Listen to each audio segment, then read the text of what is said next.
রাজ্য পুলিশের ডিজি রাজীব কুমার তিনি বারবারই বলছিলেন যে জঙ্গি দমনে রাজ্য পুলিশ সচেষ্ট সতর্ক, এবং আমরা দেখলাম যে এই যে পাসপোর্ট জালিয়াতি, সেই পাসপোর্ট জালিয়াতির যে মূল কিং পেন যাকে মনে করা হচ্ছে মনোজ গুপ্তা, সেই মুহূর্তে হেফাজতে। কিভাবে এই পাসপোর্ট জালিয়াতির চক্রটা এত দিন ধরে চালিয়েছে সে, সময়টা কম নয় কিন্তু 10 বছর প্রায়। আসুন জানার চেষ্টা করি, আমাদের প্রতিনিধি সান্নিক রয়েছেন সঙ্গে। সান্নিক, এই পাসপোর্ট জালিয়াতিতে এই মনোজ গুপ্তা হচ্ছে 7th অ্যারেস্ট, যদি আমি খুব ভুল না হই। কিভাবে জালিয়াতির চক্র ফেঁদে বসেছিল সে?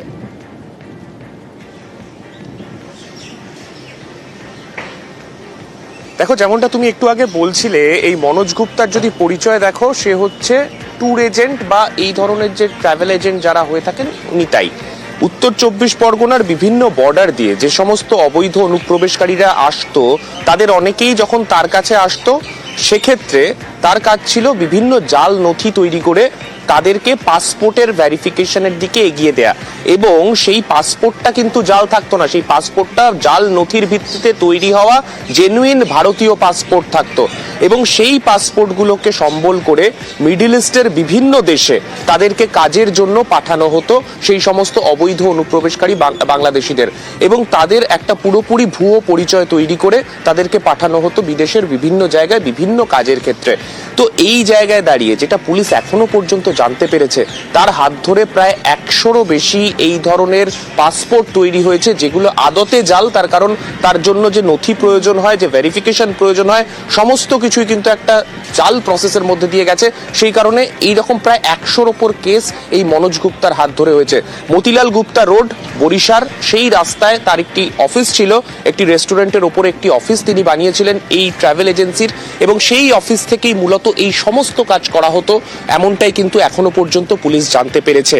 ওই চত্বরে আরো কিছু এইরকম ট্যুর এজেন্ট রয়েছেন যারা একই কাজ করেন, পাসপোর্ট তৈরি করেন।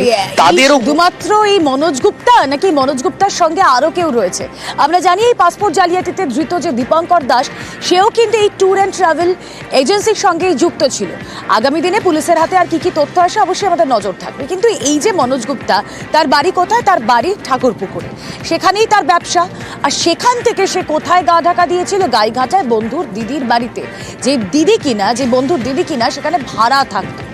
আমরা কথা বলবো, আমাদের প্রতিনিধি এই মুহূর্তে অনিরুদ্ধ রয়েছেন সঙ্গে। অনিরুদ্ধ, 2 দিন গা ঢাকা দেওয়ার সুযোগ পেয়েছিল, কিন্তু যেখানে গা ঢাকা দিয়েছিল তারা কারা, কি তাদের পরিচয়, কি কানেকশন মনোজ গুপ্তার সঙ্গে?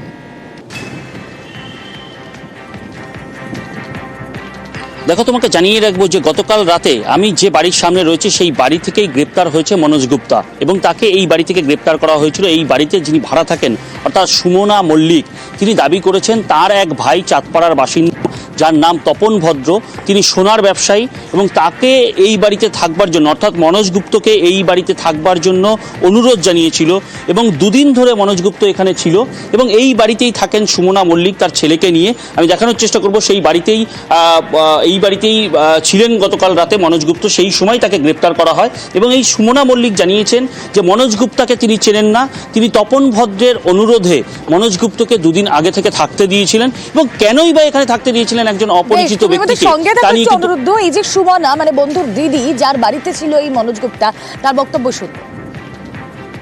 কালকে মনোজ গুপ্তা এখান থেকে গ্রেপ্তার হয়েছে, আপনার সঙ্গে জানাশোনা ছিল? না স্যার, আমি চিনি না, জানি। এ বাড়িতেই তো থাকতো আপনার সঙ্গে বলছে? না স্যার, উনি প্রতিদিনকে রাত্রে এসেছে, এই পর্যন্ত আমি জানি। স্যার আমি কিছু বলতে পারি না। আপনার কি হয়? আপনার কি হয়? আমার কোনো কিছু হয় না, আমার এক রিলেটিভ আছে, উনি বললো 2 দিন এখানে থাকবে, পারিবারিক একটু সমস্যা হয়েছে, 2 দিন পরে চলে যাবে। আজকে সন্ধ্যাবেলায় উনার চলে যাওয়ার কথা। আপনি কি চেনেন ওনায়? না স্যার, আমি চিনি না। মনোজ গুপ্তাকে এখান থেকে নিয়ে গেছে, তাই তো? কি বলেছে পুলিশ ওনাকে নিয়ে যাওয়ার সময়, কি বলেছে? তো কিছু বলেনি, খালি ওনাকে নিয়ে গেল, আর খালি বললো যে ওর গার্লফ্রেন্ড কোথায়, এটাই জিজ্ঞাসা করলো। উনি কিসের কাজ করতো আপনি জানেন? না স্যার, আমি এই সম্বন্ধে কিছু বলতে পারবো না।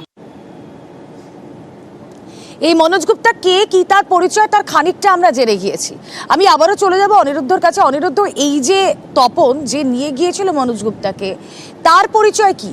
কারণ নিজের কোনো ইন্টারেস্ট না থাকলে তো হঠাৎ করে 2 দিনের জন্য গা ঢাকা দেওয়ার জন্য এই বন্ধুকে সেখানে নিয়ে যাবে না।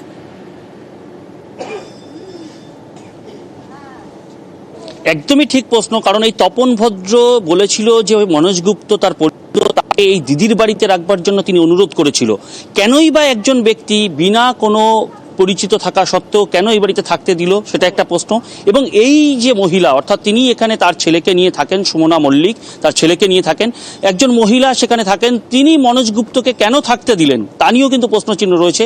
অন্যদিকে তোমায় জানিয়ে রাখি যে তপন ভদ্রর বাড়িতে গিয়ে তার স্ত্রীর সঙ্গে কথা বলবার চেষ্টা করেছিলাম আমরা।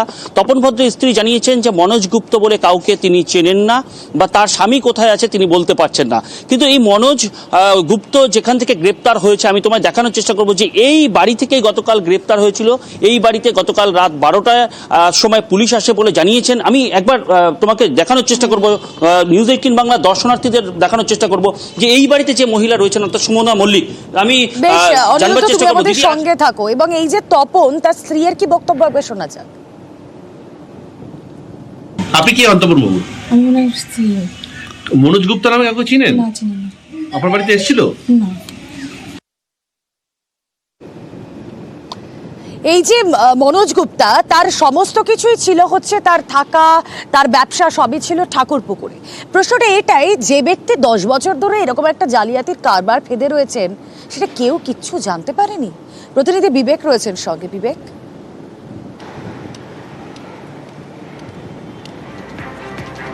দেখো, বাড়ির আশেপাশের বক্তব্য, অর্থাৎ ঠাকুরপুকুর এলাকায় যেখানে মনোজের বাড়ি, তার আশেপাশের লোকজনের বক্তব্য কিন্তু মনোজ কি করত বা তার বাড়ির লোকজনেদের সাথে বাইরের আশেপাশের লোকজনের খুব একটা পরিচয় কিন্তু ছিল না। মনোজের 2টি গাড়ি ছিল, সেই গাড়িতে মাঝে মাঝে সে তাদের বাড়িতে আসতো। এমনকি মনোজের মার সাথেও মনোজের সম্পর্ক খুব একটা ভালো নয়, খোদ মনোজের মা গৌরীদেবী তিনি নিজের মুখে স্বীকার করেছেন। অপরদিকে মতিলাল শীল স্ট্রিটে মনোজের যে রেস্টুরেন্ট রয়েছে মির্চি, এবং তার যে অফিস রয়েছে অর্থাৎ ট্রাভেল এজেন্সির অফিস, সেখানেও আশেপাশের যারা দোকানদার রয়েছেন, যারা এখানকার লোকাল যারা বাসিন্দা রয়েছেন, তাদেরকেও জিজ্ঞাসা করে আমরা যেটা জানতে পেরেছি যে মনোজের ছবি থেকে তারা আইডেন্টিফাই করতে পেরেছেন মনোজ এখানে মাঝে মাঝেই আসতো। কিন্তু মনোজ এই ধরনের কোনো ব্যবসার সঙ্গে যে যুক্ত বা এই ধরনের একটা র্যাকেট, সেই র্যাকেট যার খবর তারা এতদিন ধরে দেখছেন, সেই র্যাকেটের মাস্টার মাইন্ড যে এই মনোজই, সেটা তারা ঘূর্ণাক্ষরেও বুঝতে পারেননি। এই মনোজের যে রেস্টুরেন্ট মির্চি মতিলাল শিলে, যে এই রেস্টুরেন্টের সামনে এই মুহূর্তে আমি দাঁড়িয়ে আছি, সেই রেস্টুরেন্ট প্রায় এখানে 4-5 বছর ধরে চলছে। ব্যবসা খুব আহামরি না হলেও মোটামুটি চলতো। মাঝে মাঝে মনোজের স্ত্রী তিনিও এখানে আসতেন, এমনটাই কিন্তু আশেপাশের যারা দোকানদার এবং এলাকার যারা বাসিন্দা তারা বলছেন। অপরদিকে মনোজের বাড়ির আশেপাশের লোকজনের বক্তব্য যে মাঝে মাঝেই বাড়িতে পুলিশ আসতো, তবে সেটা তারা জানতেন। এই মনোজের মায়ের কি বক্তব্য, কি বলছেন স্থানীয়রা, শুনবো। আমি এসব জানি না, আমার কাছে বসেও না, 5 মিনিটও বসে না কি একটু মায়ের সঙ্গে কথা বলবো, আমার সঙ্গে কোনো সম্পর্ক নেই, কেউ নেই বাবা, আমি মিথ্যে কথা বলবো না। আজকে 15-20 দিন হয়ে গেছে, সব চলে গেছে। আমরা এলাকার মুখে শুনছিলাম যে আপনার সাথে নাকি ঝামেলা করতো, আপনাকে অত্যাচার করতো। ওই বললাম না, ফ্যামিলির মধ্যে যা হয়, ঘরের মধ্যে ছেলে বউ নিয়ে যাওয়া হয়। বলা হচ্ছে যে ওর নাকি ট্রাভেল এজেন্সির একটা অফিস রয়েছে শখের বাজার এলাকায়। না, আমি জানি না, ওটাও জানি না কোথায় কি করে না করে, আমি কি জানি না। বাংলাদেশ থেকে লোক আসতো? না না না, আমার বাড়িতে আমি কাউকে উঠতে দিই না।